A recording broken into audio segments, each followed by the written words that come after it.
नमस्कार दोस्तों, स्वागत है आपका। आज हम बात करेंगे एक महत्वपूर्ण और बहुत ही दिलचस्प टॉपिक के बारे में, जो काफ़ी लोग आजकल जानना चाहते हैं, समझना चाहते हैं, पूछना चाहते हैं, पर कोई उनको डीप में, इतनी डिटेल में, हिंदी में और एक नॉर्मल तरीके से समझाने की कोशिश नहीं करता। तो टॉपिक है होम लोन, और ये बहुत ही ज़्यादा क्रूशियल और इम्पोर्टेंट टॉपिक है, क्योंकि होम लोन अगर आप किसी लोन वाली कंपनी से पूछेंगे तो वो आपको ज़्यादा डिटेल में नहीं बताएंगे क्या इसके फ़ायदे हैं, क्या इसके नुकसान हैं, क्यों लेना चाहिए, कहाँ से मिलेगा, कितना सस्ता मिल सकता है, क्या नुकसान हो सकता है इसका, और क्या क्या फ़ायदे हो सकते हैं इसके। तो हम एक एक करके होम लोन के बारे में बताएंगे। होम लोन जो होता है, जैसा कि नाम से पता लग रहा है, घर पर लोन। तो घर पर लोन जो आपका अपना घर है उस पर भी आप ले सकते हैं, या फिर आपको नया घर परचेज करना है उस पे भी आप ले सकते हैं। तो अभी जैसे पता लगा कि होम लोन हम अपने बने बनाए घर पर ले सकते, तो बने बनाए घर पे हम किस तरीके से ले सकते हैं। हम बैंक में अप्लाई करेंगे कि हमें लोन चाहिए अपने घर के अंदर रेनोवेशन के लिए, मतलब हमें अपने घर में जैसे एक कमरा नया डालना है, नया फर्श डालना है, या फिर वुडन वर्क करवाना है, फर्नीचर नया लेना है, या फिर घर के अंदर हमें अच्छे से मार्बल वगैरह लगवाने हैं, या फिर सब कुछ करवाना है, उसके लिए भी बैंक लोन दे देता है। इसके अलावा हमें नया घर खरीदना है तो उस पर भी बैंक लोन दे देता है, और या फिर हमें प्लॉट लेना है, प्लॉट लेकर उस पर घर बनाना है तो भी उसके लिए बैंक लोन दे देता है। तो ये 3 टाइप से होम लोन मिल जाता है। अगर कोई लेना चाहे तो वो आराम से किसी भी बैंक से, नेशनलाइज बैंक से ले सकता है। ये ज़्यादा डीप में चला जाएगा तो मैं इसलिए ज़्यादा डिफरेंस नहीं बता पाऊँगा इस वीडियो में। अगर कोई चाहेगा तो डिटेल में समझा दूँगा अगली किसी फर्दर वीडियो में, क्योंकि वो ज़्यादा लंबी हो जाएगी वीडियो। तो आगे इसको और लंबा ना करते हुए इस होम लोन का क्या फ़ायदा होता है वो मैं बता देता हूँ। किस टाइप का होता है वो मैंने बता दिया।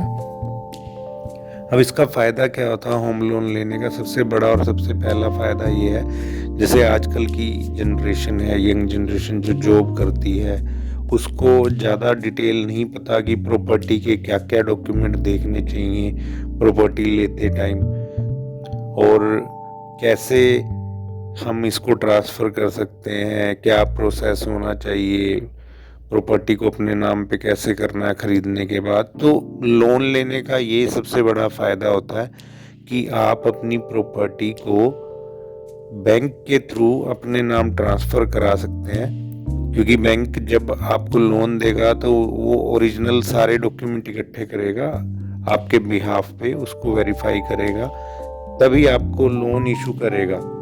तो अल्टीमेटली देखा जाए तो आपको ये बेनिफिट है कि आपको कागज इकट्ठे करने की ज़रूरत नहीं है, आपको बैंक खुद ये सब कुछ करके देगा। उसके अगेंस्ट में वो अपनी फ़ीस चार्ज करता है, वो भी बिल्कुल नॉमिनल सी होती है, आपको फील भी नहीं होगा, और आपको अलग अलग जगह से डॉक्यूमेंट इकट्ठे भी नहीं करने पड़ेंगे। वो अपने आप ही सब कुछ अरेंज करेगा आपके बिहाफ पे।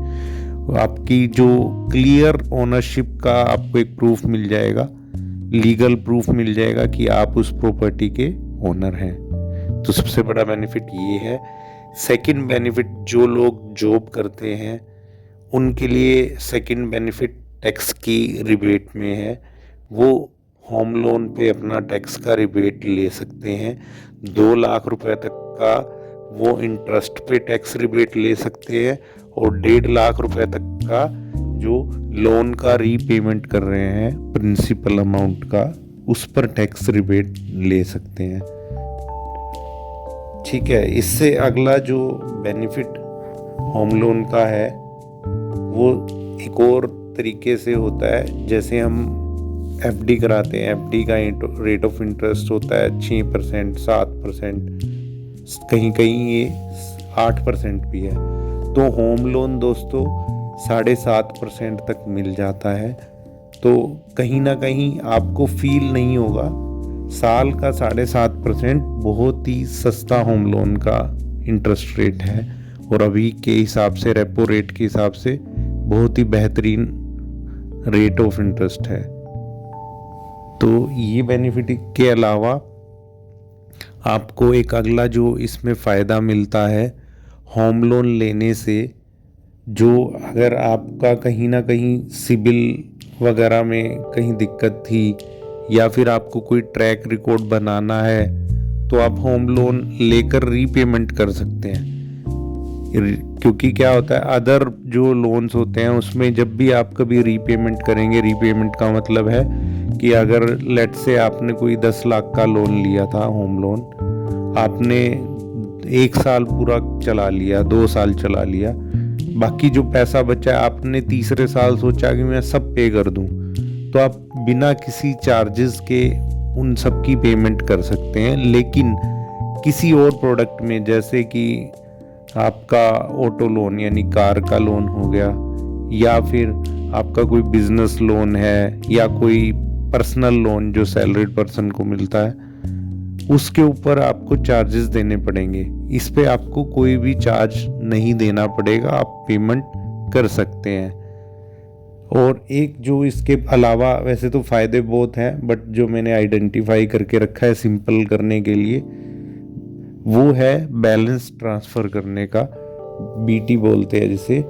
इसमें क्या होता है, अगर आपको किसी एक बैंक की, नेशनलाइज बैंक की सर्विस समझ नहीं आ रही होम लोन की, और आपको थोड़ा सा समय हो गया, साल हो गया, और आपको लगता है कि यार यहाँ सर्विस ठीक नहीं है, मुझे स्टेटमेंट नहीं देते, या मुझे कोई ज़रूरत पड़ती है तो हेल्प नहीं करते, तो आप अपना एग्जैक्ट जितना आपका बचा हुआ लोन है आप वो ट्रांसफ़र करा सकते हैं किसी और बैंक में, जहां आपको लगता है कि मुझे सर्विस सही मिलेगी या मुझे वो फ़ायदा दे पाएंगे जो ये बैंक फ़ायदा नहीं दे रहा।